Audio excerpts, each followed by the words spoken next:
In this age of bare survival, where clothing barely covers the body and hunger gnaws at every belly, other tribes are still eating raw meat and gnawing on wild grass. But I lead my tribe to drink fresh soup and eat roasted meat. We've even got fluffy rice and weapons that leap centuries ahead of their time. All because I brought advanced special forces knowledge back to this ancient era. In my previous life, I was an elite special forces operative, codenamed Kai. While chasing criminals along the border, I fell from a cliff. When I open my eyes again, I find several women wrapped in animal hides standing before me. But the sharp pain in my foot demands immediate attention. Drawing on years of wilderness survival training, I quickly determine the wound: snakebite. I grab a nearby stone blade, slice open the wound, then press a fire-heated branch against it. After one agonized scream, I collapse to the ground, hoping the high temperature will destroy the venom proteins. After a night of fighting for survival, I bounce back the next day like an indestructible cockroach. I grab a piece of dried meat from a woman's hand and devour it. When I finish, I gesture wildly, demanding more. The woman's answer is obviously no. After all, in this small tribe of just over 50 people, daily food is limited. And now, with winter approaching, they need to stockpile supplies. Food goes to the adult workers first. I'll have to find my own food. As the weather grows colder by the day, I must find a way to store food for winter. Thinking it through, the easiest meat to obtain right now is fish. There's a stream less than 1,000 meters away, but this tribe doesn't eat fish, so naturally, they have no fishing tools. With this in mind, I gather some vines and begin weaving a basket to catch fish. Soon, I return to the cave entrance with a large bundle of vines and start crafting the basket. Several children gather around, watching me curiously, making unintelligible sounds. Nearby, a few women are drying grass in the sun. Suddenly, terrified screams pierce the air from the distance. Chief Thane and two men are running, each clutching a massive egg, howling as they sprint. At the same time, ear-splitting shrieks fill the air. A terror beak, over 3 meters tall, charges after the chief. I immediately shout, "Drop the eggs!" But no one understands. Thane refuses to abandon the egg, and the terror beak refuses to abandon Thane. Within moments, the bird catches up. One vicious strike, Thane meets his end on the spot. The two other men, seeing this, immediately throw down their eggs and flee to the forest edge, climbing trees to safety. The children beside me have never witnessed such a terrifying scene. They scream in panic. The terror beak, losing its target, instantly pivots and charges toward the howling children at the cave. Seeing this, I quickly usher the children into the cave. The women inside rapidly roll a massive round stone to block the entrance. The terror beak, unable to enter, turns back to Thane's body and begins feeding. I make a decision. The bird must die. It has tasted human flesh and knows the tribe's location. The tribe will never know peace otherwise, but I have no weapons. A direct fight is impossible. Then I notice the bird's long, powerful legs. My eyes light up. I immediately begin preparing. First, I find 2 fist-sized stones. I remove the snake skin wrapped around my waist and tie a stone to each end. With this makeshift bola complete, I slip out through a gap in the cave entrance. The people inside are shocked. They want to pull me back, but fear attracting the terror beak again. They can only watch anxiously from inside, becoming helpless spectators. I quietly hide in the bushes, crouching low as I advance. I stop about 500 to 600 meters from the terror beak. The bird is still enjoying its meal, unaware that it has become my prey. I stand slowly, gripping the middle of the snakeskin rope, spinning the bola rapidly.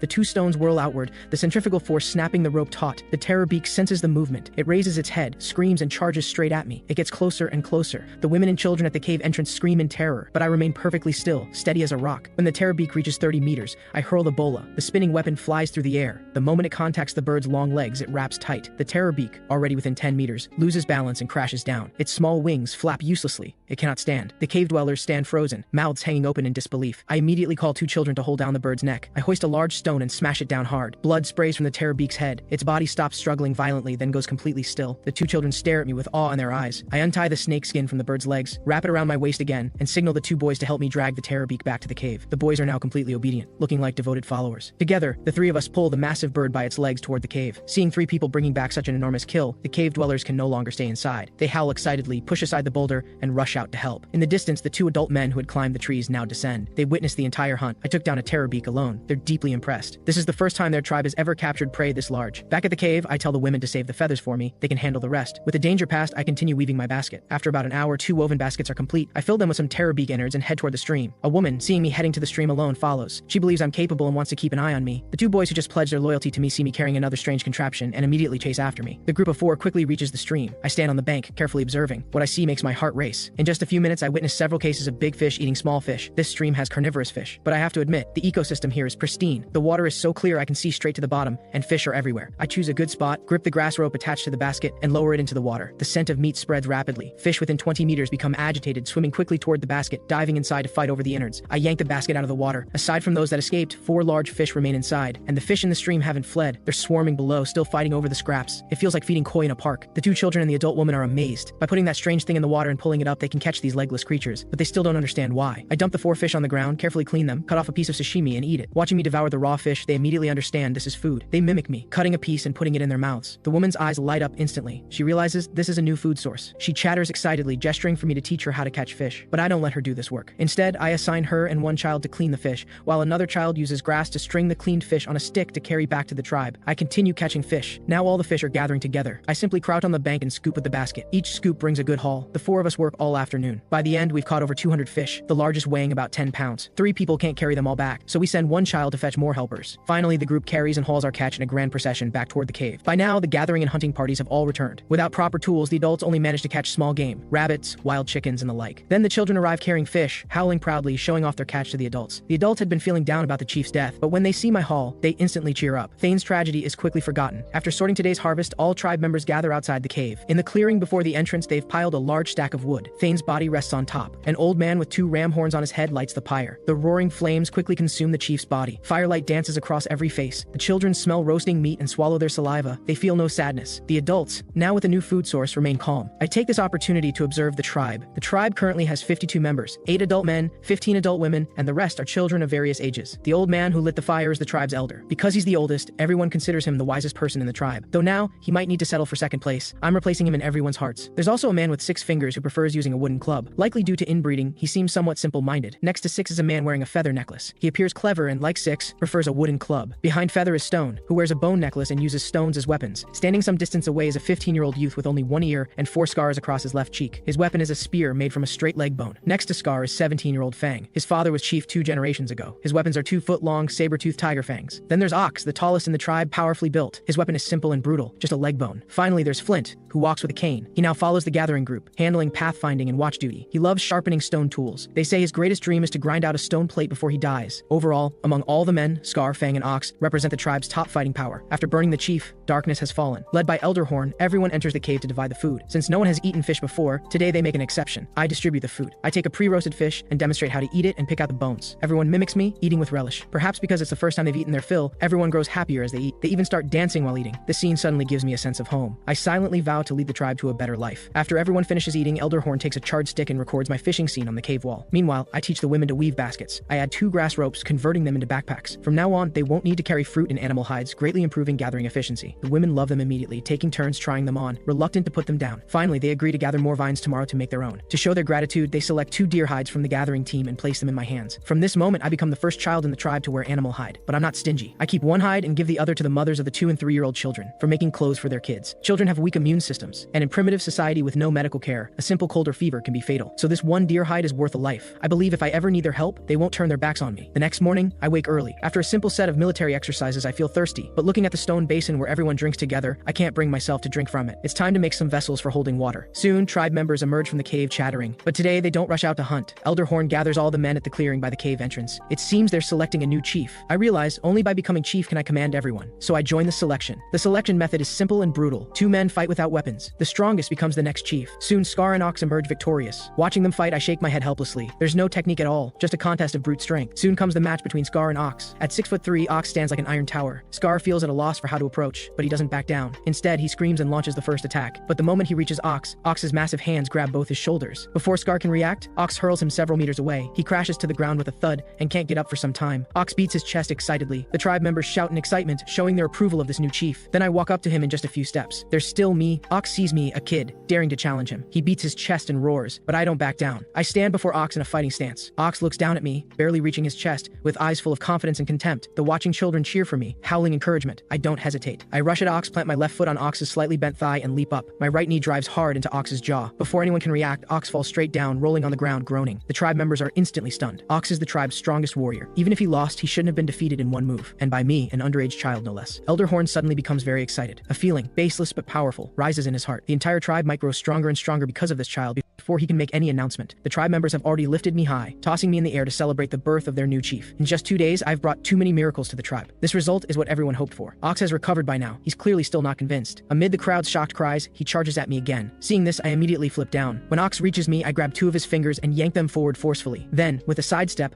I circle behind Ox and kick hard at the back of his knee. Ox falls face first to the ground. The more he struggles, the more it hurts. In less than 2 minutes, even a powerhouse like Ox has no choice but to beg for mercy, tears and snot streaming down his face. I finally release the sobbing big guy, dust off my hands, and walk into the cave. The crowd erupts again. The children celebrate excitedly, their first time defeating an adult. The women discuss where they saw vines, planning to have me teach them to weave more backpacks tonight. Elder Horn stares at the cave with a complex expression, lost in thought. At that moment, I emerge with a completely new look. I wear a simple deer hide. My jet black hair is bound up with a strip of snake skin. I look clean, sharp, and capable. This is my carefully considered new style. They say this appearance dates back to ancient times. Early farmers began binding their hair because loose hair was inconvenient for fieldwork. It became an important symbol of agricultural civilization. Under the tribe's star-struck gazes, I walk into the crowd and begin assigning today's tasks. First, I reorganize the gathering team. The tribe now has 15 adult women. 6 are pregnant, the remaining 9 plus Flint make 10 people. But today, I only send 8 women to gather. Now that they have backpacks, they don't need Flint for protection. Each woman can carry a stick for self-defense. The 6 pregnant women stay behind to watch the home and care for the 2 and 3-year-olds. The older children will gather grass. The remaining woman will take 2 boys to catch fish at the stream. Now everyone has work, but Flint hasn't received an assignment. He seems dejected. For this man who vowed to spend his life grinding out a stone plate, I plan to have him make pottery. But pottery making isn't simple. It requires a lot of preparation. So for now, I assign him something else. Yesterday's fish aren't dried yet. Without salt, they'll rot quickly in this weather. Smoke curing can preserve them for years. So I demonstrate the process for Flint, then leave it all to him. Meanwhile, I find a flat area in front of the cave and begin digging a pit to build a kiln. The kiln has 3 levels. The bottom is for ash removal and airflow, the middle for adding firewood, and the top for placing pottery. After 3 or 4 hours of work, the kiln is finally built. But a wet kiln can't be used. I call the 2 boys from yesterday's fishing trip and have them stack firewood in each level to burn. By this afternoon, it should be ready. After assigning all the work, I personally go to the stream to select clay. I find a smooth, flat pebble to use as a work surface. After pounding and kneading the clay, I shape it. Soon, the first small water jar, narrow at the bottom, wide at the top, is complete. Following the same method, I make 3 more, placing them all beside the cave to dry. Then come several 2-handled cooking pots, dozens of clay bowls, and some small utensils. These items don't need to be beautiful, just functional. I still aren't sure how many of these will survive the firing. When the afternoon is halfway through, I place all the half-dried pieces into the kiln. The 2 boys and Flint stand nearby, watching intently. The new chief has made so many clay vessels in one day, they just don't know if they'll work. I ignore them. I sit by the fire pit, adding plenty of firewood, and stay there until evening. The tribe members out gathering and hunting return one by one. The women's harvest is abundant, backpacks filled with wild fruit and large bundles of vines, clearly planning to make more backpacks. The men's catch is also good today. 2 large birds that look like turkeys, some eggs, and several groundhogs. Adding today's 100+ fish, the tribe's total harvest is substantial. All the food we can eat today can be stored. With those pregnant women about to give birth, they'll have plenty of food. When the clay bowls begin turning white, I stop adding firewood. I let the fire die naturally and cool overnight. Tomorrow morning, we can open the kiln. After a day of labor, the tribe members are exhausted, but as they gather around the campfire, every face wears a happy smile. No more hunger. Most importantly, I've turned the 2 large birds into clay-baked chicken. They've never tasted such delicious food, but I have no appetite. The food only has a tiny bit of coarse salt. You can barely taste it. Salt is precious right now. They say it was traded from another tribe. I'm already calculating in my mind, can I trade pottery for more salt? After everyone eats, the women return to the cave to weave baskets. They've discovered backpacks are truly useful. Today, despite having fewer people in the gathering team, they collected more than before. I distribute all the animal hides. Now several children can huddle together under blankets. The next morning, I immediately check the pottery firing results. Flint rushes over with Elder Horn, chattering nervously to the elder. I myself am extremely nervous. My salt trading plan and my dream of meat soup all depend on this. With the anticipation of breaking open a golden egg, I lift the dirt cover off the kiln and peer inside. All the clay bowls are a vibrant terracotta red, as if glazed, unexpectedly smooth. Seeing this, Flint snatches up a bowl, running his hands over it excitedly. He then stumbles back to the cave. Moments later, he returns carrying a bowl of water, howling with joy, proudly showing the tribe this beautiful water-holding vessel. I smile and continue removing the pottery. 4 cooking pots and 4 small water jars came out perfectly, smooth surfaces without a single crack. Of the 8 spoons, only 2 survived. The rest melted and stuck together. Of the 20+ clay bowls, only 12 are usable. Piece after piece of terracotta pottery emerges from the kiln. The tribe members feel nothing but shock and excitement. Fang and Ox move fastest. Each grabs a jar and runs to the stream. Soon they return with 2 jars of water. Though Elder Horn is excited, he maintains his composure. He gestures and speaks to me, asking how this was done. Before I can answer, yesterday's 2 helpers eagerly jump in to explain. But my main concern is whether I can trade for salt. I express this question to Elder Horn. Unexpectedly, Elder Horn looks at me like he's looking at a wasteful child. He points at the various pottery pieces, then at the adults and children of the tribe, explaining in their language just how precious these things are. When I finally understand, I'm completely shocked. Even a single bowl can be traded for an almost adult boy or 2 girls, never mind the water jars and cooking pots. Among the various tribes,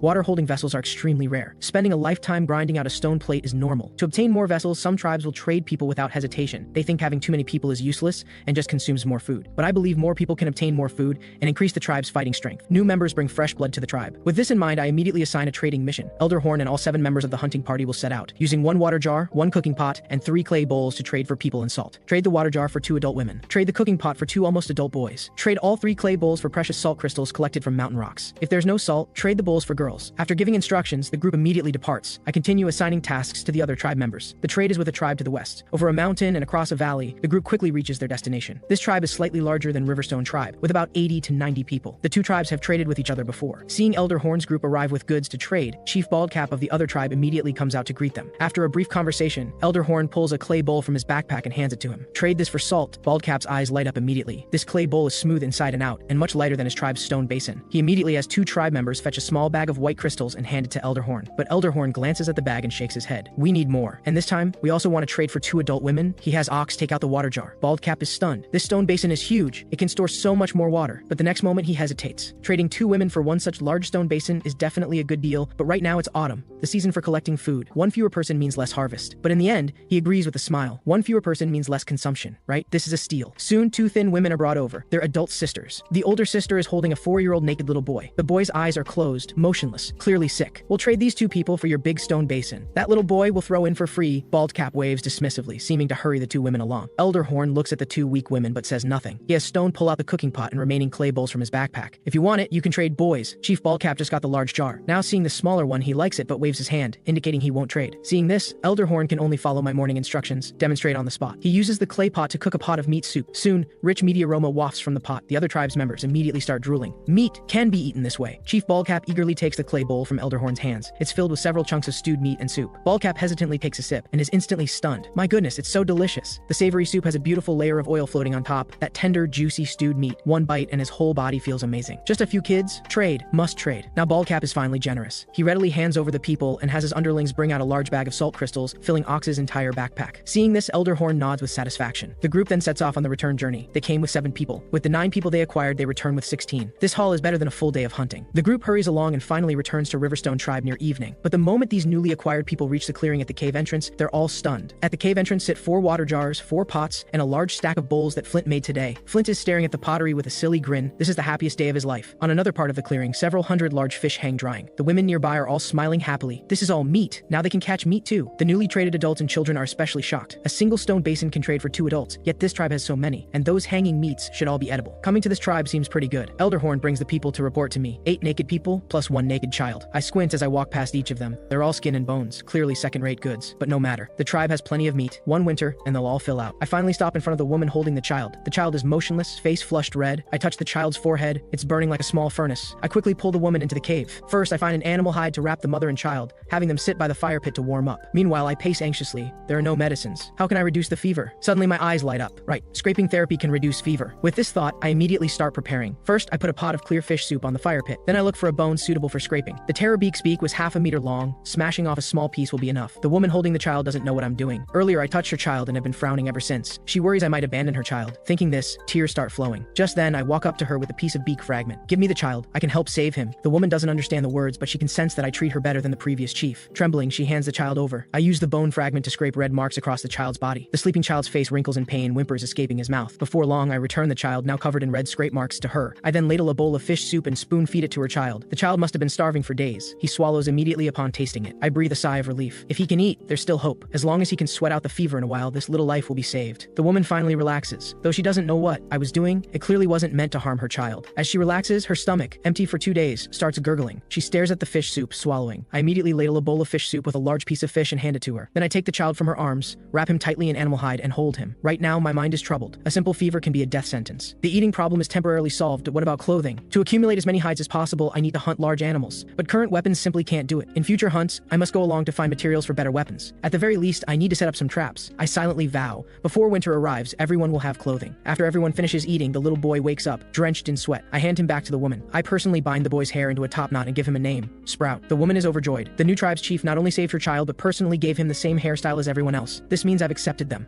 After finishing this, I begin crafting my own equipment. I select a fairly straight stick. I attach the spear point ground from the Terrorbeak's leg bone to one end. A primitive bone spear is born. Next, I break off some pieces of the Terrorbeak's beak and grind them into a short knife. I give the remaining materials to Flint to craft his own weapon. Right now, equipment consists of just these 2 items. I have to make everything myself. Early the next morning, after the tribe members wake up, I assign new tasks. Flint continues making pottery. We must first ensure everyone has a bowl. The adult women split into 2 teams, one for gathering wild fruit, one for catching fish. The remaining children stay behind to help. I personally lead the hunt. The hunting party's full roster, plus my 2 usual followers, Chirp and Skip, and the newly acquired brothers Reed and Brooke, makes a team of 11. We stride into the forest as the sun rises. After entering the forest, the hunting party spreads out. Each adult hunts on his own. I bring my 4 young followers. They carry backpacks and a bundle of grass rope to assist me. Most trees in this forest bear nuts. Each tree stands over 30 meters tall. Looking at the trunks, over a meter in diameter, I can do nothing with them. Nuts litter the ground. In the distance, I can see large birds foraging on the ground. But along this route, I only observe. I don't hunt any animals. As an excellent hunter, I must first understand what's in my hunting ground. Soon, I find wild boar tracks. Judging from the chaotic footprints, it's a group. But the depth of those prints truly frightens me. The weight must be at least 1,000 pounds or more. I advance cautiously in that direction. Finally, cresting a ridge, my eyes light up. Ahead in the valley lies a sparkling stream stream. To the west grow massive reeds. Over a dozen thunder boars are drinking water, clearly a complete family. The lead male probably weighs 1,500 pounds. Behind him follow 3 sows and over a dozen piglets the size of domestic pigs. Charging straight in would be suicide. I need to set traps. I quietly back away, staying close to the ground, and return to the forest. My young followers are terrified. They've never seen prey this large. I don't count on them at all. I begin setting traps alone. Using grass rope on the boar tracks,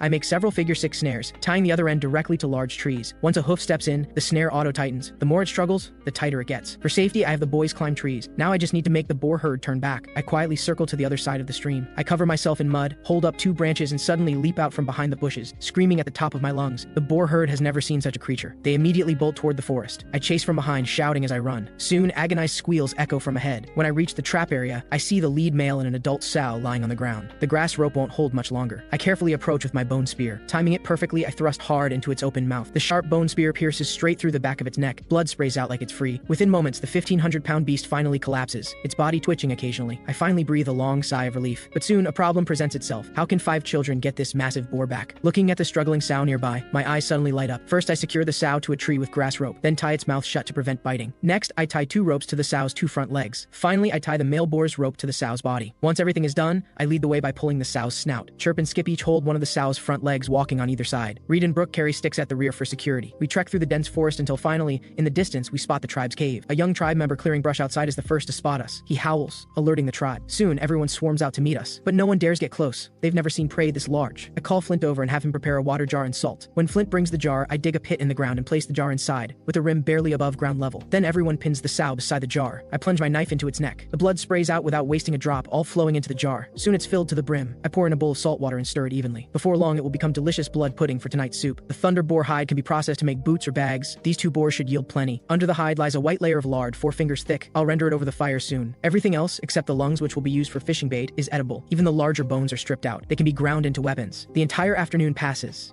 All my efforts go into processing these 2,000-pound boars. It's exhausting work, but the results are truly rewarding. The smoking racks are filled with chunks of meat of all sizes. 1 jar holds cooked blood pudding, and 3 jars brim with pure white lard. The children giggle as they pick up crispy pork cracklings, and even little Sprout enjoys the feast. As Flint opens the kiln to retrieve the pottery in the evening, the main work groups return from their day's labor. The fishing team brings back several hundred fish. The hunting team does equally well with 3 pheasants, 2 large snakes, over a dozen bird eggs, a dozen ground squirrels, and a basket of nuts. Even more surprising, today Maple leads the gathering team and discovers a new food source, an incredibly sweet tree root. When cut open, the outer skin reveals natural, amber-colored sugar inside. Collecting more of these could allow us to refine white sugar. I specifically praise the young woman for this discovery. Everyone enjoys dinner immensely. However, Elder Horn wears a dark expression, holding a thorny vine covered with red spines, chasing after Maple and repeatedly striking her. From the original owner's memories, I know this vine serves as the tribe's disciplinary tool, used only for those who commit serious offenses. Seeing this, I quickly intervene, stopping the furious elder and asking why he's punishing her. The elder claims that these roots are bait from the thorn tree, and anyone who eats them will be devoured by it. Hearing this, I immediately tell everyone to stop consuming the roots. Not because I truly believe the elder's claim, but because I worry the roots might be poisonous or addictive. Because of this incident, I remain vigilant throughout the night, carefully monitoring my body for any changes. Fortunately, nothing happens. When daylight arrives and people emerge, I begin organizing the day's work. Everything proceeds as usual. With one exception, Sprout and his mother join the fishing team, while I take 4 younger boys to join the gathering team. I want to investigate this so-called thorn tree that Elder Horn mentioned. The tree's location lies deep in the mountain behind the cave. This mountain has few tall trees, but the shrubs grow incredibly dense, and fruit trees are plentiful. During the journey, I make a delightful discovery, the chili peppers I've been longing for. A bright red patch hides among the shrubs. The tribe members never eat these because the intense spicy taste makes them believe the peppers are inedible. I immediately instruct my 4 companions to focus solely on harvesting chili peppers today. I then continue with the gathering team. After crossing a ridge, a basin comes into view. Animal bones with a greenish tint scatter everywhere, resembling a mass grave. In the center of this basin stands a bizarre tree, roughly 60 meters tall. Its roots cover an area of 500 meters in radius. The closer to the center, the more root bulbs appear. This pattern seems designed to lure animals toward the trunk. My instincts tell me that approaching the trunk means greater danger. Still, I decide to move closer, confident in my abilities to escape if needed. With each step, I probe the ground ahead with my bone spear, slowly advancing toward the center. When my spear touches the area beneath the tree's canopy, my special forces training triggers an alert. Danger approaches. I quickly withdraw my spear and retreat along the same path. At that moment, a whooshing sound fills the air. Over a dozen thorns, each nearly a meter long, shoot straight into the ground, targeting exactly where my spear had touched. Each thorn measures nearly a centimeter in diameter, with a bowl-sized white flower at the tail end. These are natural arrows! My excitement soars as the story of borrowing arrows arrows with straw boats flashes through my mind. I use my woven basket as a target, tie a long rope to it, and toss it under the canopy. Whoosh, whoosh, whoosh. Instantly, over a dozen thorns embed themselves in the basket. Repeating this process, I soon collect 2 large bundles of devil thorns. Before leaving, I instruct the women that the roots are edible, but they should only harvest from the outer areas. On the way back to the tribe, I collect 100 saplings from the thorn tree in the forest. These saplings have grown to about 3 centimeters thick, standing perfectly straight. They make ideal material for spears. I call my 4 companions who are harvesting peppers, and together the 5 of us carry these saplings home. Back at the tribe, children gather around to observe what I've brought back. However, in the eyes of the pregnant women, everything seems useless. The peppers aren't edible, and the sticks aren't thick enough to kill prey. But this doesn't dampen my enthusiasm in the slightest. For the remaining time, I focus on upgrading my equipment. The peeled devil thorns have a fine, hard texture with a diameter similar to a cigarette. If made into arrows, they would be heavy arrows. Though this affects range, their penetrating power would be formidable. The 3-centimeter thick saplings, due to their hard wood, need their surfaces carbonized and sharpened into points. They would definitely work well for hunting. Naturally, the task of sharpening spear tips goes to the 4 younger boys. Eventually, everyone in the tribe will be equipped with these new white shaft spears. Now all that's missing is a bow. Given current conditions, only longbows are feasible. Though cumbersome, their power remains formidable. Making longbows requires fir wood. The forest where we caught the wild boar yesterday has some. I just need to find appropriately sized pieces. Actually, what I truly value most is the aloe I discovered while hunting the boar. The fibers in aloe leaves make excellent material for making ropes and can also be woven into fabric for clothing. Though not as good as rami, it's far superior to animal hides and very durable. Most importantly, the juice from aloe leaves can treat wounds, providing both anti-inflammatory and detoxifying properties, as well as heat-clearing and fever-reducing effects. With this in mind, I plan to begin large-scale aloe cultivation next year. By then, tribe members will have clothes to wear, and it will greatly reduce deaths from infected hunting injuries. The next day, I arrive at the forest where we caught the wild boar. I'm fortunate to find 2 fir trees, knocked down by some animal and already air-dried. They're perfect for bow making. Spending an entire day, I first prepare stone axes and stone knives. After a full day of chopping and carving, a 5-foot longbow finally takes shape. After another careful day of adjusting and polishing, it's complete. The bowstring is twisted from sisal fibers. All the arrows are made from the ready-made devil thorns, with fletching from the terror beak's blue-green feathers. I make over 200 arrows in one go. 2 days later, I gather all tribe members in the clearing. 30 meters away stands a grass target with several ground squirrels we caught today hanging on it. First, I demonstrate the throwing spear, piercing the target from 30 meters away. Then I show close-range spear combat. The tribe members watch with great excitement. Only now do they realize that I've been making weapons these past few days. Except for very young children, I distribute 1 spear to every tribe member. Hunting team members each receive 3, 2 for throwing and 1 for close combat. The adolescents must practice spear throwing every day, in addition to clearing grass and playing. The white shaft spears look impressive. The tribe members cherish these new weapons. Besides throwing stones, this is their only ranged attack option. Next, I demonstrate the bow and arrows. From roughly 100 paces away, I shoot 5 consecutive arrows, all hitting the ground squirrels. Everyone stands amazed, crowding forward eagerly, wanting to touch the weapon. However, I only demonstrate it for them. I don't plan to promote it yet, as making bows is simply too difficult. After successfully promoting the spears, I begin making boots. 2 black boar hides, after multiple rounds of tanning,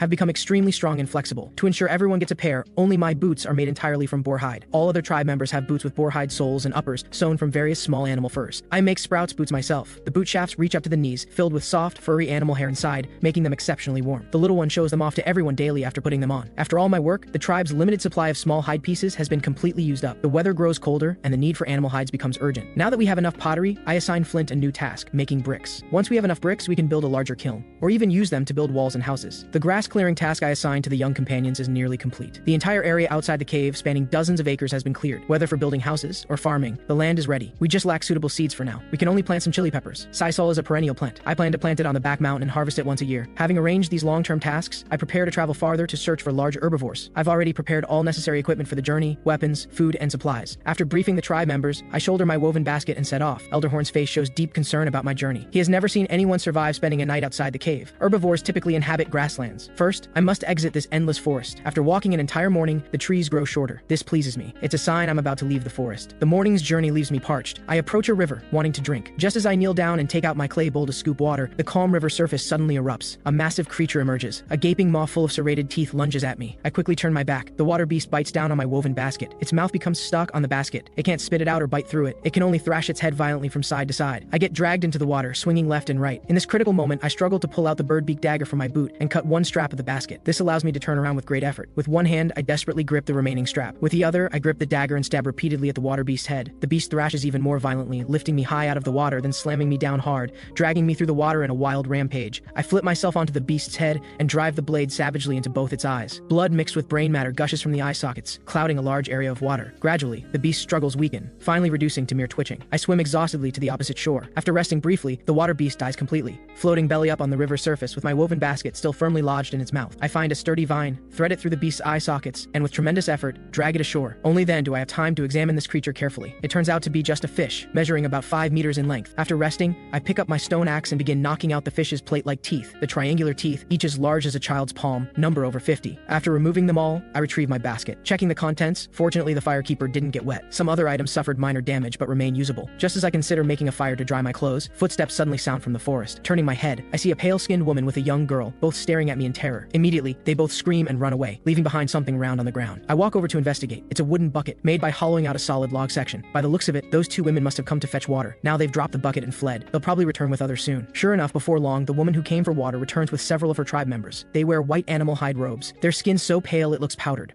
The group stares at the giant fish behind me with astonishment. A man who appears to be their chief makes eye contact with me and points at the wooden bucket. I immediately understand. I lift the bucket with my spear and hand it to the chief. The chief accepts the bucket, chattering something unintelligible, then points at the giant fish behind me. Though I can't understand the words, seeing him point at the fish makes the meaning clear enough. I step aside to reveal the fish. The group immediately rushes over and begins beating the giant fish furiously. Several women even burst into tears. The leading man smiles, pounds his chest with his fist, then extends his fist toward me. I look bewildered. However, seeing the friendly smile, it probably isn't a challenge to fight. Hesitantly, I bump fists with him. The man laughs heartily and gives me a warm embrace, then starts chattering and gesturing animatedly with me. Even without shared language, expressions and body language allow communication. I tell him I came from across the river, searching for animals with horns on their heads. The man nods in understanding, then explains that many from his tribe have been eaten by this fish. To thank me for killing it, he hopes I'll visit their tribe as a guest. Evening approaches, and the two tribes aren't far apart. Perhaps we can trade goods in the future. So I accept the invitation. I indicate they can take the fish. It's edible. The man looks surprised. In their experience, fish eat people, not the other way around. Still, he agrees. Because the fish is so large, they must butcher it first before carrying it away in pieces. I continue working. The silver fish skin measures 4 meters long and 3.5 meters wide. It's smooth, elastic, and most importantly, waterproof. I decisively keep it. The rest of the fish meat, after cleaning, gets cut into several large pieces for carrying. Their tribe is located in the forest. After just 10 minutes of walking, we reach a massive tree hollow. The interior space measures only about 100 square meters. Though small, it's sufficient for their needs because their population is truly tiny. Only 14 adults in total, and including all the children, only 32 people altogether. I call this tribe that lives in a tree hollow the Tree Hollow tribe. Their pale skin comes from living their entire lives in this dark forest. Their elder points east and tells me that, beyond the shadow forest in that direction, stands a mountain like clouds in the sky. On that mountain lives a species with 2 sharp horns on their heads. They run fast as the wind. No one can catch them. From his description, I guess they must be large antelopes or similar creatures. Chasing them would be futile, but I could set traps in advance. At this moment, I feel confident. However, Timber and Elder Bark don't hold much hope for me. Seeing the elder finish speaking, Timber recommends his own clothing to me. It's made from the hide of giant hares, creatures over half a meter long. These hares feed on moss and mushrooms in the forest. This shadow forest has plenty of them. My eyes light up immediately. Hares are excellent creatures. Like rats, they breed prolifically, commonly producing 5 or more offspring per litter. Young hares reach sexual maturity 4 months after birth and can breed again, averaging 1 litter every 2 months. If I could bring back 2 pairs of adult hares and domesticate them, within a year they'd multiply into hundreds. By then, the entire tribe wouldn't lack clothing, and hare meat would become an important food source.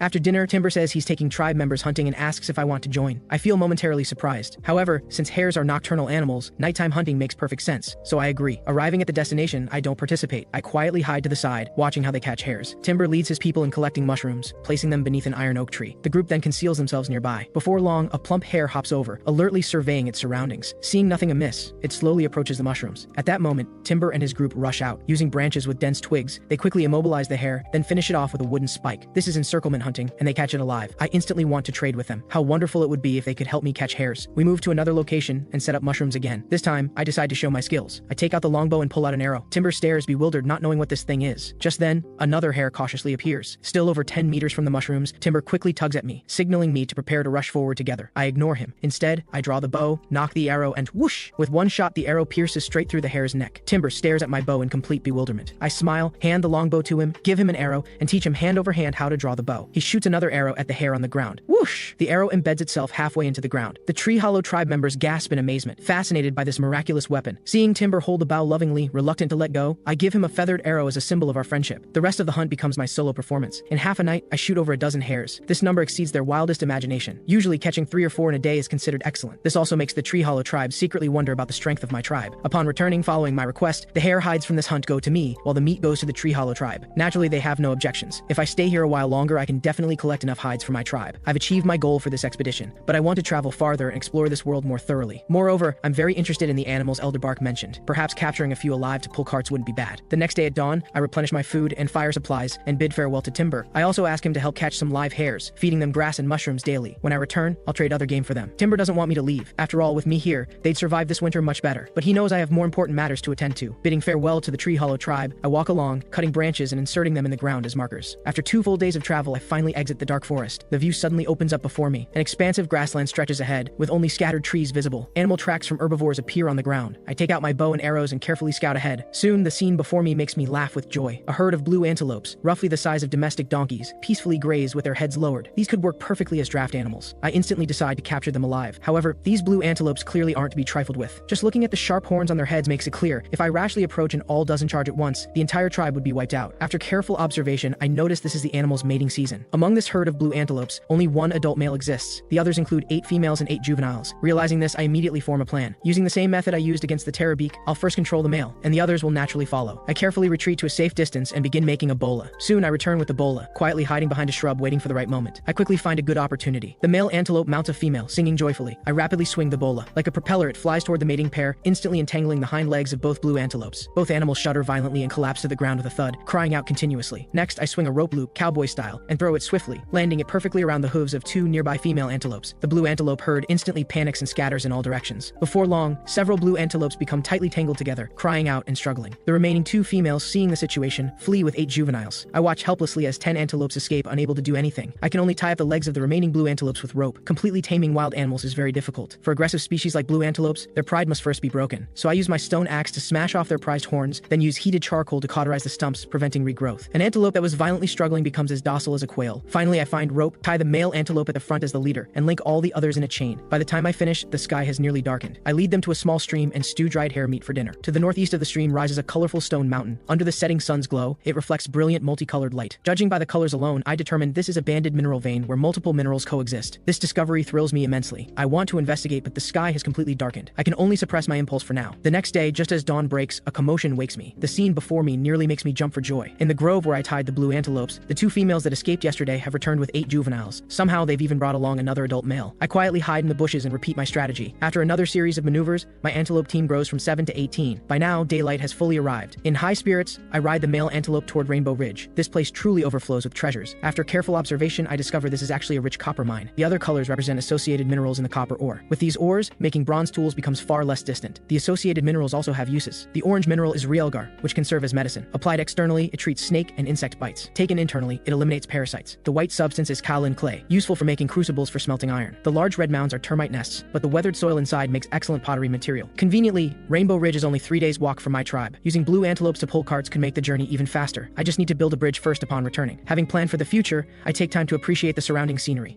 East of Rainbow Ridge, the water system thrives, forming endless marshlands. At the mountain's base, lush water plants create a paradise for animals and plants. Knee-high ryegrass, waist-high pasture grass, and elephant grass growing as tall as trees. These are all favorites of herbivores. The clearing in front of the tribe's cave would be perfect for growing these pasture grasses. My rabbit-raising enterprise and these blue antelopes, who will soon become laborers, all depend on these grasses for sustenance. There are also water leeks and water celery. Taking some back could supplement our vitamin intake. In half an afternoon, I collect a bag full of grass seeds, tie it to a female antelope's back, and begin searching for dinner. Soon, a thunder goose with a 5-meter wingspan falls from the sky, struck by 2 of my arrows. I pluck every feather suitable for arrow fletching. I plan to roast the entire bird to replenish the nearly depleted dried hare meat in my basket. But as I crouch by the water's edge butchering the goose, an unexpected discovery nearly moves me to tears. In the bird's stomach, I find undigested rice grains. Moreover, this rice is completely unfamiliar to me. Each grain is larger than a mung bean. This is the first grain crop I've discovered in this world. My immediate thought, I must find it. That night, I don't rest. I gather tree branches and begin urgently crafting equipment for entering the marsh. I must harvest that rice before the animals do. Early the next morning, I carry my simple dugout canoe, find a spot with slightly deeper water, and paddle toward the depths of the marshlands. Meanwhile, in the shadow forest, Timber leads his tribe members in catching giant hares. To meet the needs of both me and their own tribe, the entire tribe works around the clock, leaving only the elder and children under 6 to watch the camp. To increase yields, he even resorts to aggressive methods. Upon finding a hare burrow, they dig it out directly. If the hares won't emerge, they use fire and smoke. This method proves effective. He catches quite a few, including several litters of newborn hares. However, this hunting method brings disaster to their tribe. In this season, every tribe must store food. The cannibal tribe is no exception. Their food source is humans. Anyone who falls into their hands faces one of 2 fates. Men get eaten to fill stomachs, while women are kept for breeding or labor. On the day I venture deep into the marshlands, a cannibal tribe hunting party is drawn by the fire from Timber's hair smoking operation. This squad consists entirely of adult males, numbering 40 strong. Their weapons are all stone axes and wooden spears, making them formidable fighters, especially the 2 leaders, who actually ride 2 young mammoth calves. Compared to them, the Tree Hollow tribe is outnumbered, even when counting all men, women, and children. Facing such a powerful enemy, Timber leads his people in immediate retreat. The cannibal tribe pursues relentlessly. Fortunately, Timber knows the terrain well. He deliberately chooses difficult paths to escape. The enemies can't catch up immediately. Still, some fall behind. A young girl gathering mushrooms trips on a tree root in her panic. Just as she rises, a flying axe strikes her back. Immediately after, pursuing enemies spear her to death. A group of savage cannibals laughs as they surround her and begin drinking her blood. Timber's teeth grind audibly, but he doesn't stop. He knows that even if the entire tribe fights together, they'd only be slaughtered. The death of the young girl finally slows the enemy's pursuit. Timber rushes back to the tribe and tells Elder Bark about the situation migration. The enemy is too powerful to defeat. Migration is their only option. Elder Bark makes the final decision. Timber will lead the tribe members east through the shadow forest to find me. After all, judging from my weapons, my tribe must be very powerful. Elder Bark himself will stay behind to delay the enemy. After all, he can't walk far anyway. Timber suppresses his grief, nods firmly, and hurriedly has everyone gather their belongings before heading east. In truth, he feels uncertain. I left several days ago. Where I am now, whether I'm even still alive, Timber knows none of this. But if they don't leave now, they can only wait for death. He has no choice. Before long, the pursuing enemies find their tribe. The tree hollow they've inhabited for generations has become a sea of flames. Elder barks at the fire, hoping to burn a few invading enemies and buy everyone some time. After this disaster, the tree hollow tribe, which numbered only 32, now has only 30 survivors. The group travels dejectedly, rushing toward the eastern edge of the shadow forest without rest. Originally, Timber didn't hold much hope of finding me, but when he sees freshly cut branches inserted in the ground along the way, hope returns immediately. In just a day and a half, they reach the forest's outer edge. When they emerge, evening has arrived. Under the setting sun's glow, the sky turns crimson. The tree hollow tribe members immediately become captivated by the scene before them. This is their first time seeing the world outside, but Timber keeps frowning. My markers end here. He doesn't know where to search. Just as he feels lost, he suddenly notices signs of a fire by the stream. Moving closer, he sees numerous animal tracks in the soft mud, including the distinctive boot prints of my strange footwear. Timber breathes a sigh of relief. He knows I must be nearby, so he has all tribe members camp here for the night first. While Timber leads his people in their desperate flight, I carefully search the marsh depths. Finding rice among the dense reeds isn't easy. Suddenly, my eyes light up as an idea strikes. Waterbirds love eating this rice. I just need to search where waterbirds gather. With this thought, I immediately act. While paddling the dugout canoe, I vigorously strike the water's surface with a wooden stick. Suddenly, from the nearby reed beds, a flock of waterbirds takes flight with a great flapping sound. I paddle quickly in the direction the startled birds came from. As the distance decreases, a small patch of rice-bearing stalks gradually appears before me. My eyes suddenly blaze with light, joy rising in my heart. This is the wild rice I've been searching for. Immediately, I paddle even more vigorously toward that shallow wetland. But just as my small boat nears its destination, human shouts suddenly sound from behind. Following the sound, I look back to see several naked primitive people floating on the water surface,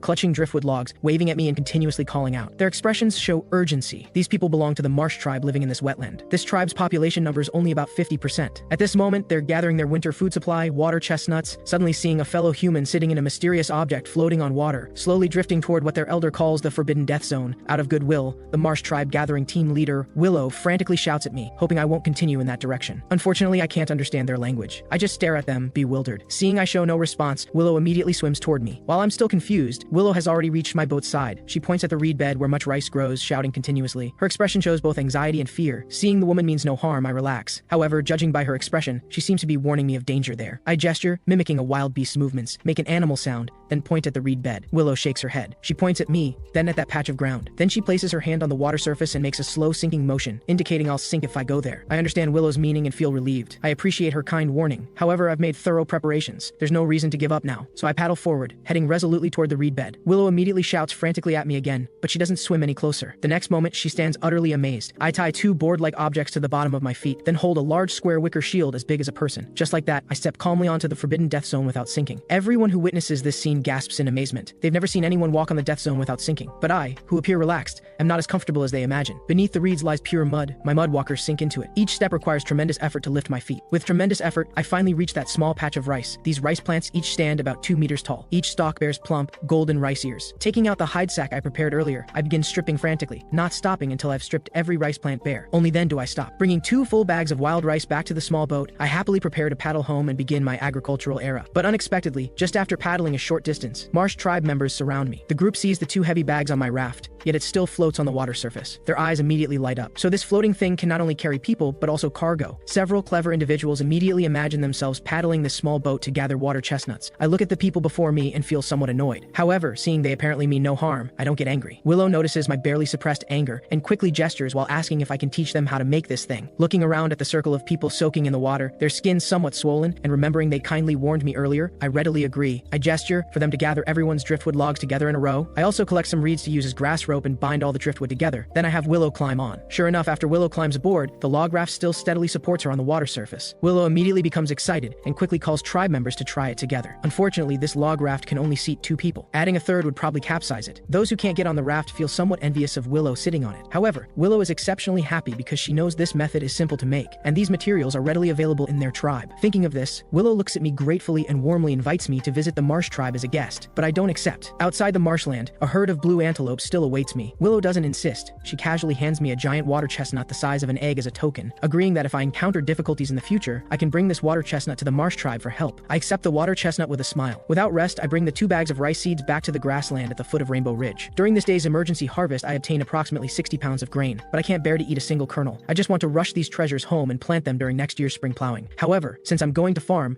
agricultural tools are essential, so I need to gather more copper and tin ore to return and smelt some farming tools. On the evening when Timber exits the shadow forest, I sit on the small grassland on the other side of Rainbow Ridge, eating fatty roasted beaver while weaving large baskets, preparing for the next day's mining work. But Timber on the western side of Rainbow Ridge faces a grim situation. When they fled, they didn't bring fire supplies. For the past 2 days, they've only gnawed on dried meat. At night, cold and hungry, they can only huddle together for warmth. The next morning at dawn, I energetically lead the blue antelopes toward the western side of Rainbow Ridge. At the western base of Rainbow Ridge, Timber is distributing freshly gathered wild fruit to tribe members. Just then, several tribe members excitedly point at Rainbow Ridge, shouting. In the distance, they see a young man on the bare stone mountain, slowly leading a group of 4-legged beasts forward. I also hear the shouting from below the mountain. Following the sound, I spot the Tree Hollow tribe by the stream, wondering why they've come. After over 10 minutes, Timber leads the group climbing up the slope. Seeing their condition, I can't help but frown. Why did they bring even the children? And they're all filthy. Seeing me again, Timber feels utterly awestruck. He knew I came to find horned animals, but he never imagined I'd actually catch them, and alive at that. This clearly surpasses anything those few cannibal warriors riding mammoth calves could achieve. At this moment, I seem like a deity in Timber's eyes. I see each person holding only a single wild fruit, clearly unable to eat meat. I quickly take out the unfinished thunder goose and roasted beaver to share with them. Timber crouches by the fire, eating while recounting the past few days' experiences. Other tribe members also chime in, gesturing and supplementing the story. After I understand, I can't help but gasp. There are actually cannibals nearby. Suddenly, a terrifying thought appears in my mind. If the cannibals have already reached the Tree Hollow tribe, how far can they be from my own tribe? With this thought, I immediately decide to finish gathering all the ore today and head straight back tomorrow. Then I look at Timber and ask what they plan to do next. Hearing this, everyone from the Tree Hollow tribe lowers their heads, not knowing how to answer. Winter approaches, but their tribe has been burned down. Moreover, the cannibal tribe pursues them relentlessly. They don't know where to find shelter next. Seeing this, I directly extend an invitation. Why don't you join my tribe? We have enough stored food for all of us to eat through the entire winter. Hearing this, Timber's eyes immediately brighten. He completely believes what I say. Just this herd of 4-legged beasts alone would feed everyone for an entire winter. The other Tree Hollow tribe members also want to accept. They've seen how formidable my bow and arrows are. With such weapons, they'd never lack prey and would never be bullied by enemies. So they all stare at Timber hopefully, wishing their chief would agree. Timber is already tempted. However, as chief, he needs to be more cautious. After hesitating briefly, he still asks the question, "You're inviting us to join your tribe. Will your chief agree?" Hearing this, I immediately laugh. "You don't need to worry about that because I am the chief." Hearing this, Timber looks utterly incredulous. I, young boy, am actually the chief, but thinking about it briefly, he accepts it. He's witnessed my abilities. The things I've accomplished, even an adult might not achieve. Thinking this through, he no longer hesitates and decisively agrees. To completely dispel their concerns, I directly hand my bone spear to Timber, give my stone axe to a man named Basin, and give the wicker shield I wove while harvesting rice to a tribe member named Stump. I know very well that as long as I'm willing to give them weapons, they'll understand I mean them no harm. Sure enough, the moment they take the weapons, smiles break across their faces. Timber also brings out the rabbits I asked him to capture alive, more than 30 of them, big and small. Seeing this, I can barely contain my excitement. With rabbits breeding a new litter every 2 months, my people will never have to worry about hides again. After breakfast, Timber assumes we'll leave immediately, but to his surprise, I start digging up rocks on the mountain instead. He asks what I need them for. With these rocks, I can make better weapons, and with better weapons, we'll hunt so much food we couldn't finish it in 3 meals a day. Timber is completely stunned. This is a life they've never experienced before. Without me even asking, everyone volunteers to help dig. With dozens of hands working, the excavation speeds up considerably. By noon, we've filled all the large baskets. This haul includes several key materials, copper-rich malachite and selenium ore, along with plenty of red termite, mound clay, and kaolin for making crucibles and casting molds. Soon, everything is packed, and I lead the group of dozens on our journey. Each blue antelope carries 2 woven baskets of varying sizes, loaded with ore, fodder, rabbits, and seeds. We don't move fast.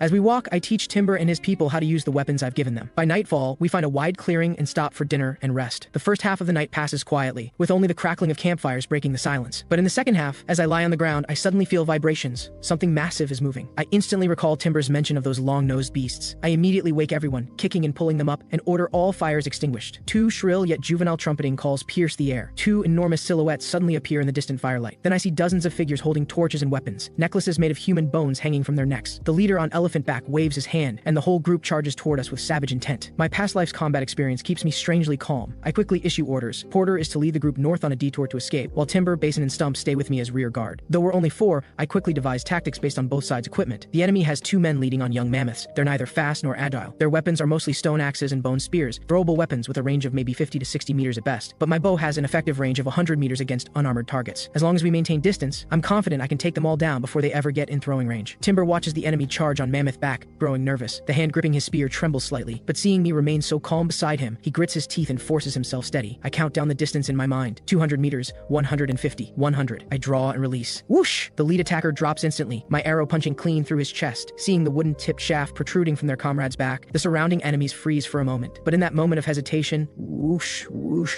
2 more arrows fly. 2 more men fall. The mammoth riding captain spots me in the distance. He roars, ordering his men to charge and throw a volley of stone axes first. I immediately pull Timber behind a tree. Basin copies us taking cover, but Stump takes a different approach. He drops into a crouch and angles his wicker shield to cover his body. Thud, thud, thud. Several stone axes and a bone spear slam into the shield. Fortunately, the shield is woven from thick vines, so Stump isn't hurt, but at this rate of bombardment, it won't last many more hits. Basin, hiding behind his tree, sees stone axes scattered on the ground. He quickly grabs 2 and hurls them back. In the densely packed charge formation, 2 enemies are struck down instantly. Timber, as a former tribal chief himself, refuses to be outdone. He picks up a bone spear and throws it back. 1 enemy is pinned diagonally to the ground, clearly dead. I immediately call for everyone to run. We need to maintain distance and keep fighting. This cycle repeats. The enemy force, originally 40 strong, is now down to just 7. The rest are either dead or wounded. Suddenly, I call a halt. We stop about 80 meters from the enemy and stand our ground, meeting their eyes. The mammoth riding leader looks puzzled seeing us stop running. With only a handful of men left, all half dead from exhaustion, rage overtakes him. He charges again. I steady my breathing and raise my bow, waiting until he's about 70 meters away before releasing. The arrow strikes his right eye. Ah! He tumbles from the mammoth's back and gets trampled by the beast's rear leg. He's instantly dead. The young mammoth suddenly feels something soft under its foot. It looks back and freezes in place, completely distraught. The remaining lackeys are confused. How did their leader just die? But they keep charging forward. I immediately order a counterattack. 3 bone spears and 1 arrow fly simultaneously. 3 more enemies drop instantly. Now only 3 remain alive. Terrified, they turn and flee. The one riding the other mammoth tries to turn the beast around, then realizes it's too slow and jumps off. I loose another arrow. Before he even hits the ground, it pierces his chest. He staggers a few steps and collapses. Timber and his 2 companions rush past me. 3 stone axes whistle through the air, taking down the last 2 enemies. And with that, this jungle pursuit and guerrilla battle finally ends. Timber and his 2 men can't believe it. Just the 4 of us defeated a force of 40, plus captured those 2 young mammoths. The beasts, having lost their handlers, now stand there looking utterly lost. I issue new orders. Stump waits here. Basin goes to bring our people back. Timber comes with me to finish off anyone who isn't quite dead yet. The 3 acknowledge and split up. I retrieve my arrows and collect the intact bone spears and stone axes. But then those 2 unattended mammoths start following me, occasionally nudging my back with their trunks. It seems they want to stick with me. I hurriedly push their trunks away. Don't follow me. I can't afford to feed you. After all, these are true mammoths. As adults, they'll weigh around 15 tons each. How much would creatures like that eat every day? Just then, Timber frowns and tells me something troubling. We've only found 36 bodies along this route. That's 4 less than the original 40. An uneasy feeling washes over me, but in such a vast shadow forest, there's no way to search further now. I have to let it go. By dawn, Stump and Basin finally bring everyone back. When we all sit down for breakfast, I have Timber distribute the captured stone spears and axes to everyone. Now, except for the children, every person has a weapon for self-defense. The blue antelopes and rabbits are still eating the fodder we brought, but now 2 unexpected giants have shown up to mooch food, and the grass that should have lasted 2 more meals is suddenly gone. My head starts to ache. I raise my fist, about to drive these 2 freeloaders away, but the moment I lift my hand, one of the young mammoths looks at me with the most pitiful eyes, on the verge of tears. The other actually uses its trunk to grab a handful of grass and offers it to me, as if saying, "Here, have some of this good stuff. Just don't send us away." I force an ugly smile and reluctantly take the grass, stuffing it back into its mouth. Then I grab 2 more bundles for them to eat slowly. I wait for everyone to quickly pack up and move out. After we've traveled far, I look back and see the 2 mammoths still munching grass. I breathe a sigh of relief. Finally lost them. Since the Tree Hollow people have always lived deep in the shadow forest, they never knew the sunlit world outside could be so beautiful. Throughout the journey, they're thrilled, constantly startling pheasants foraging on the ground. I casually shoot them down with arrows. By evening, we've gathered quite a haul. Meanwhile, little Sprout is by the riverside with his mother, finishing up their fishing work. He keeps glancing north. His mother told him that's the direction I left from. Ever since I departed, he's come to the river with his mother every day, waiting for me to return. Suddenly, he spots several figures emerging from the distant tree line. Sharp-eyed Sprout recognizes the person in front immediately. It's his tribe's chief. He jumps up excitedly, shouting, "Mom, the chief is back!" Hearing the commotion in the distance, I happily wave and shout back. But then 2 resonant trumpeting calls echo from across the river, drawing everyone's attention. Hearing that sound, 1,000 curses run through my mind. After walking so far, we still haven't lost those 2 mammoths. I silently pray, "Please don't come over. Please don't come over." But of course, what I fear most is exactly what happens. Splash, splash. Both mammoths plunge into the river. In less than half a minute, they're standing right in front of me, dripping wet. And those 2 don't play fair. The moment they reach my side, they spray me with the water they just sucked into their trunks, turning me into a dripping mess. The message is clear. That's what I get for abandoning them. I wipe the water off my face helplessly. If you want to eat my tribe's food, you'll have to work for it. I'm not running a charity here. Hearing this, the 2 mammoths pat my head with their trunks. I have no idea what that's supposed to mean. The women from the fishing group are startled by the 2 giant beasts, but seeing how familiar they seem with me, their expressions quickly turn to admiration. "The chief is amazing. Even such huge monsters obey him." Sprout is the first to run over, hugging my leg affectionately, completely unfazed by the giants nearby. I tell them the newcomers are all joining our tribe, then lead everyone back to the cave together. Little Sprout gets placed on one of the mammoth's backs, looking incredibly proud the whole way. As we travel, the Tree Hollow people and the fishing group keep sizing each other up. The fishing group mostly stares at those 18 blue antelopes, while Timber's people observe the Riverstone women, their hairstyles, leather boots, the fish in their baskets, and the white shaft spears each one carries. Those white shaft spears are Timber's favorite. The fact that every woman has one makes him deeply envious. Realizing he's now part of the Riverstone tribe fills him with quiet excitement. When I bring the Tree Hollow people back to the Riverstone tribe, everyone greets me with a unified shout, "Chief!" The Tree Hollow people's attention is instantly drawn to this. When they see the scene before them, they're all stunned. Beautiful jars and pots everywhere, countless fish piled at the cave entrance, and a thunder boar carcass riddled with a dozen holes, weighing at least 1,000 pounds. I feel quite pleased. Clearly, the hunting party has learned to use spears effectively. Timber finally grasps the full extent of the Riverstone tribe's strength. Now he truly believes that here, no one will ever go hungry again. The children are standing on a grass mountain nearby, facing off with the newly arrived four-legged beasts. That's the grass they've been gathering these past days. Judging by the size of the pile,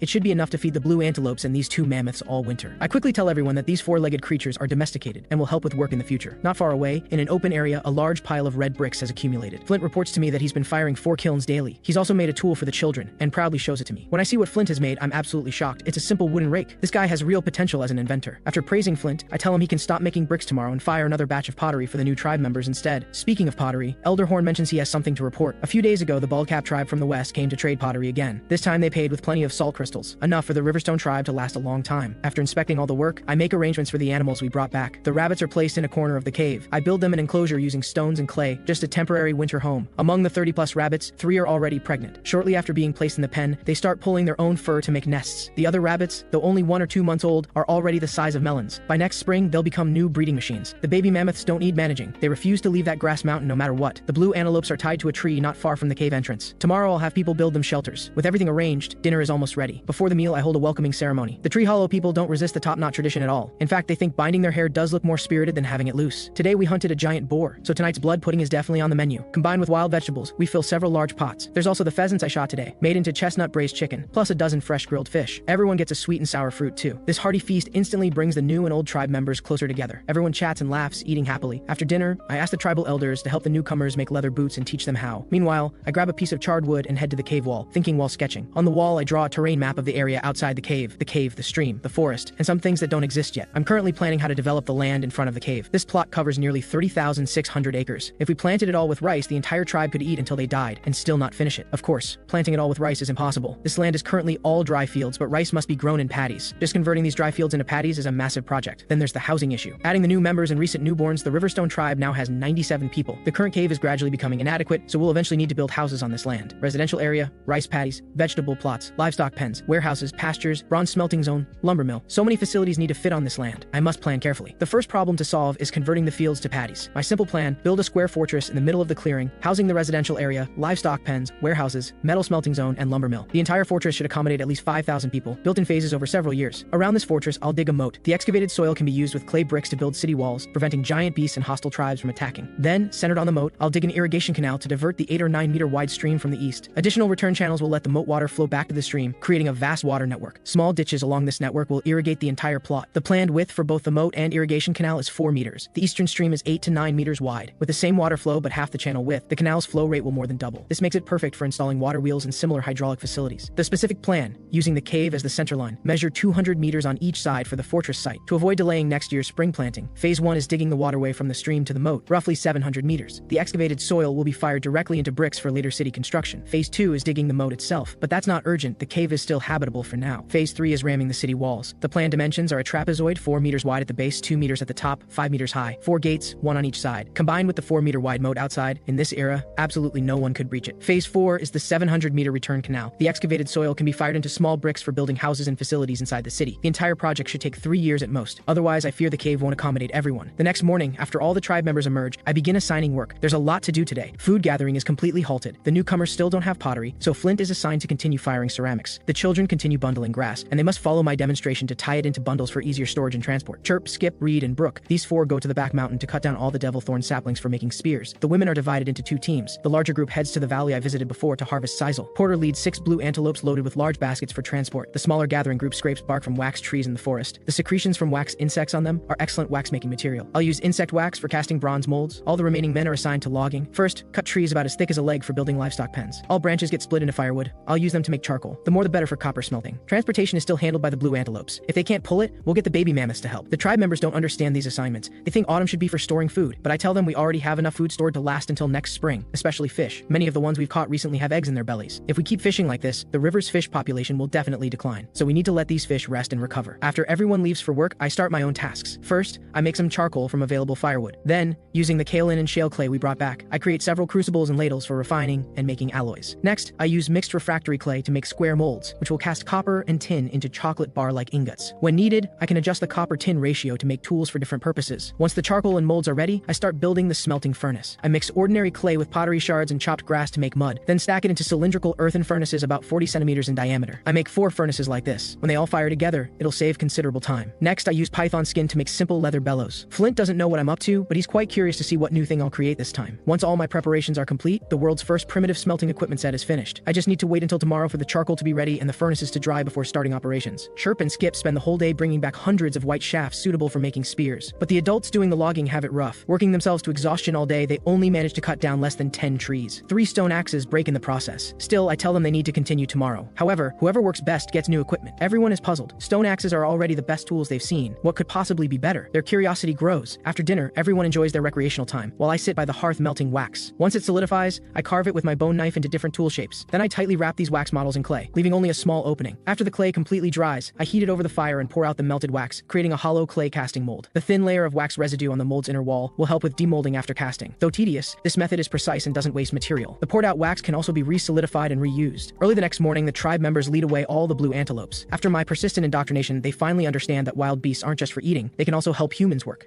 Chirp and his 3 companions stay behind. Their task today is operating the bellows for me. Flint's pottery from yesterday is also fired and ready. Today he's specifically helping me. Flint is smart, so I plan to teach him the copper smelting method. I can't do this work alone forever. Better to find an apprentice. I walk to the 4 furnaces and light 2 of them simultaneously. Reed and Brooke pump the bellows. Chirp and Skip load charcoal and crush copper ore. Under the bellows' power, flames shoot high from the furnace mouths. Soon, the ore in the furnace chambers begins to melt. Copper water flows through gaps to the bottom of the chamber, pooling together into a lump of copper mixed with slag. The tin ore we're also smelting works even faster. Under intense heat, it melts in just minutes. I use tree branches to scrape 2 metal lumps mixed with many impurities from the ash beneath the furnace chamber. Then I continue the process repeatedly. After about 3 or 4 hours, I've finally accumulated a pile of impure copper and tin lumps. I light the remaining 2 furnaces. Once the temperature rises, I place the crude copper and tin in separate crucibles. After both metals melt into liquid form, I use clay ladles to skim off the surface impurities. Then, using pre-prepared clay jars, I pour the pure copper liquid into grid-shaped clay molds to cool. The tin liquid follows the same process. Flint and the 4 young helpers watch the metal liquid slowly solidify. Not understanding the principles behind it, they're amazed. Once the copper and tin ingots are cool enough to handle, I can't wait to remove them from the molds. It's now midday. Under the sunlight, the metal ingots reflect dazzling light. Everyone's mouths drop open staring at the metal. They've never seen anything so beautiful and shiny before. Even little Sprout, who is playing nearby, is drawn over. He touches this one, looks at that one. Chief, what is this? I ruffle his hair. This is called copper. This is tin. You watch these. I'm going to get something. Sprout nods and quietly repeats the words copper and tin with Flint and the others. Meanwhile, I haul over a pile of tool casting molds and immediately begin bronze casting work. I place copper and tin blocks in a new crucible according to ratio. After they melt into liquid, I stir them thoroughly with a clay rod. Then I can cast. The first wave of casting is axes and hammers. The scalding alloy solution pours into the molds. White smoke immediately rises from the reserved holes in the casting molds. Once the temperature drops slightly, I can't wait to smash open the mold with a stone. Among the clay fragments, a large axe head gleaming with pale golden light lies quietly inside. The axe head is slightly larger than a fire axe head. I assign the blade sharpening work to Flint and begin preparing other tool castings, rulers and saws, carving knives and chisels, planes and hand drills, plus diamond-shaped spearheads. By evening, when all the tribe members return, all work stops. The golden axe head has been sharpened to a razor-sharp gleam. Mounted on a handle, the world's first bronze axe is complete. There are also 2 saws fitted with wooden handles, one for single-person use, one for 2. Timber and his people see the gleaming golden axe and immediately crowd around, their eyes practically glued to it. And there's this. I smile and pull out a spear with a 100-cent spearhead. The tribe members' eyes go wide. This is still a spear? It's so beautiful, especially Fang and Scar. Seeing this golden-headed spear, they're practically drooling. Chief, do we get some too? The tribe members ask eagerly. I smile and hand Timber a piece of copper ore. It's made from this kind of rock. We just don't have any more right now. The Tree Hollow people are stunned. They helped dig this very rock and never imagined it could make such beautiful weapons. Porter, the most honest and direct, says, if we're out, we'll just dig more. We know where it is. I nod and tell them, digging like that is too inefficient. We need to make some things first. After this winter, we can bring back a lot. Then everyone will have a spear like this. Next, I teach them to use the saws. 2 people pull the large saw across the end of a log, moving back and forth. Before long, they cut off a round wooden disc. Using the one-handed saw to clear branches, they cut off a wrist-thick side branch in under a minute. The meter-long large axe is also easy to use, allowing full body strength when swinging. If Ox from the Riverstone tribe used it, he could fell a leg-thick tree in just a few chops. Once everyone learns how to use these tools, I tell them to go eat and rest. After dinner, the tribe members gather around Flint listening to him describe the copper smelting process. Meanwhile, I begin establishing various measurement units. Once we have standardized measurements, civilization can gradually develop. All the sisal has been collected now. The women are concentrating on braiding rope. The children are all lying outside the rabbit pen watching the rabbits give birth. All 3 pregnant does have delivered. Each litter has 6 or 7 babies. The rabbit population of 30 plus has nearly doubled. With his long pottery making experience, Flint can now handle carving wax models for me. Original copper shovels, useful for both digging canals and farming. With my sample to reference, Flint can manage copying the design. After finishing my own tasks, I now research the most crucial item, the plow. I plan to make 2 sizes, large ones for the mammoths, small ones for the antelopes. They'll be useful for both plowing fields and digging canals. The next day, some women braid hemp rope while others clear the ground, preparing to build livestock pens. For copper smelting, Flint and his 4 young companions are now sufficient. The 5 of them continuously cast copper and tin ingots, asking me whenever something's unclear. After the women finish clearing, I lead them in building building the livestock pen. We cut the felled trees into 4-meter lengths for posts, inserting one every 2 meters to form a rectangular enclosure. We bind 2 horizontal beams in the gaps for stability, then weave branches into fencing and secure it to the wooden frame. Finally, we plaster it with a layer of mud, and we're done. Inside the pen is a 4-meter high wooden shelter, the baby mammoth's little home. Once everything's built, we bundle all the grass from the outside pile and store it in the pen, preventing other animals or people from destroying it. The Riverstone tribe members each handle their tasks, bustling with activity. Little do they know, the Baldcap tribe has already set their sights on the Riverstone tribe. Recently, Chief Baldcap has had a persistent worry. As the weather grows colder, the mountain spring his tribe depends on will soon freeze. Then they'll have to haul water from the stream 3 kilometers away, requiring a large number of containers for water storage. That's why he personally came to trade with the Riverstone tribe last time, hoping to exchange for more pottery. Unfortunately, he didn't get what he wanted, so he hatched a plan to take by force. In Baldcap's view, the Riverstone tribe has fewer than 10 adult men, while he has 15. Moreover, after leaving the Riverstone tribe last time, he crafted stone-tipped spears. He believes defeating us and stealing our pottery and food should be no problem. This morning, Baldcap leads all the adult men from his tribe, each carrying several spears, marching toward the Riverstone tribe in force. They plan to crush our hunting party in one strike, then raid our settlement for a good haul. Meanwhile, in the coniferous forest on the ridge, Timber, Fang, and the others are still logging. Today, they're working quickly. With 3 large axes and 2 long saws, they can process a clean log in roughly half an hour. And that's just one group speed. The logging team has 10 people total, divided into 3 groups, so basically every half hour, 3 trees fall simultaneously. The remaining person is Porter, responsible for transport. Right now, he's leading an antelope grazing near the logging team. Suddenly, from the mountain across the valley, a group of people rushes over, each holding a spear. Porter immediately shouts toward the ridge, then pulls the blue antelope and runs back. Hearing the shout, everyone immediately drops their work, grabs weapons, and prepares to fight. Baldcap leads his men in hot pursuit until reaching the ridge. Whoosh, whoosh, several breaking air sounds. 2 antelopes at the rear are struck by spears. They scream and collapse. The other 4, still tied to them, keep running wildly, dragging their 2 dead companions toward the Riverstone tribe's grass mountain. Seeing this, the Riverstone people pull stone axes from their belts and hurl them. Whoosh, whoosh, whoosh. 3 enemies instantly drop dead. 2 more are wounded. Only 10 continue advancing. Baldcap is furious. He immediately orders another spear volley. But Timber's group hides behind trees. All the spears stick diagonally into the ground. Seeing this, Scar and the others flash out from behind trees again. 9 white shaft spears fly simultaneously. 4 more from Baldcap's tribe fall instantly. The others, frightened, hide behind trees. Scar's group also returns to cover, waiting for the enemy's next attack. But no sound comes. They don't know that Baldcap is already scared stiff. The enemy before him is too terrifying. Plus, he realizes the Riverstone tribe has more people than he expected, but his sight is now down to just 8, including 2 wounded. Continuing to fight is impossible. He immediately leads the survivors fleeing toward the cave. Meanwhile, Little Sprout is pulling me toward the 2 mammoths, wanting me to name them. The larger one I name Ash, the smaller one, Bow. I'm about to say something when Ash, looking westward, suddenly trumpets loudly. Caught off guard, Little Sprout jumps in fright. I immediately look in that direction. 4 blue antelopes are dragging 2 dead companions toward us, their bodies bristling with several spears, but I don't see the logging team following behind. My heart skips a beat. I hurriedly order all tribe members to hide in the cave. Don't come out until I return. After arranging everything, I grab my bow and arrows and golden-headed spear, then mount Ash and head west. Bow immediately follows. Following the blood trail left by the blue antelopes, Ash carries me at a full gallop. Soon we enter the forest. Ahead, a group of people suddenly appears, the leaders carrying golden axes, clearly Timber and his team. I freeze for a moment. Why is everyone here and no one's injured? Fang immediately brings the hunting party to my side and reports the entire situation. After hearing his account, I'm puzzled. Why would Baldcap attack our tribe? But regardless of the reason, anyone who dares harm my people must pay the price, even if they only killed antelopes. I immediately wave my spear. Follow me. I lead Timber and several logging team members toward Baldcap's tribe. Around 2 in the afternoon, we reach Baldcap's tribe, but the clearing at the cave entrance is completely empty. The cave entrance is blocked by a giant boulder, though a sizable gap remains. Several pairs of eyes peek out from inside. Baldcap is among them. What he feared most was that we'd come for revenge. And of course, what he feared is exactly what happens. We actually came, and with this kind of lineup. The leader holds a gleaming golden-headed spear, riding a long-nosed monster taller than a person. Baldcap feels nothing but regret. If only he'd known they were this powerful, why the hell did he even try? I notice the eyes peeking out from inside the cave. I immediately unsling my bow and knock an arrow. The next moment, a scream. Ah, Baldcap is shot through the eye. Ox Stone 6, go push that boulder aside. I point at the giant rock blocking the cave entrance, giving orders to the 3. They immediately step forward and start pushing. But even with 3 men exerting full force, they barely budge it. Instead, it slowly gets pushed back. The hell? Think hiding behind a door keeps you safe? I walk to the gap and knock another arrow. Behind the boulder, several adult men are desperately bracing against it. Whoosh! Another arrow. This time 2 men behind the door pierce through. The others, terrified, run away and no longer dare stand at the entrance. Ox and the other 2 successfully push the boulder aside. Behind the boulder, the 3 bodies, not quite dead yet, are crushed into bloody pulp. In the blink of an eye, they're gone. The cave entrance stands wide open. Inside, dim yellow firelight flickers. A group of women and children huddle in a grass pile, trembling. 5 adult men remain. 3 holding spears stand in front of them, while 2 wounded men groan in the grass pile. I walk in holding my spear. Timber and the others follow closely with their golden axes. The 3 holding spears watch our menacing approach, their legs trembling uncontrollably. They babble frantically, seemingly begging for mercy. Who the hell begs for mercy while holding weapons? I swing my spear, knocking all 3 spears to the ground. One of the wounded men behind them quietly picks up a rock, apparently still wanting to resist. I instantly thrust my spear forward. Thunk. It punches a hole straight through his left chest. Everyone kneel, resist and die. My eyes flash. I suddenly roar. Everyone's legs immediately buckle, and they drop to their knees. Timber, go collect all their stored food and bring it back. Then I turn my gaze to the kneeling crowd. Your chief attacked us first, so you can't blame me. If it weren't for him, I wouldn't have fought you. My intention is to absorb these people, but to prevent them from harboring resentment, I'm pinning all the blame on their chief, but I've clearly overestimated their tribal loyalty. They don't care about their chief's fate, they only care that I'm taking their food. The women watch Timber's team carry away their stored dried meat nearly in tears, desperately pleading with me. I look at these people coldly. As long as you join my tribe, you'll have endless food. No one will freeze to death in winter. Anyone willing to join us can stand behind me now. The moment I finish speaking, several people quickly rise and stand behind me. Slowly, a second, a third, a fourth.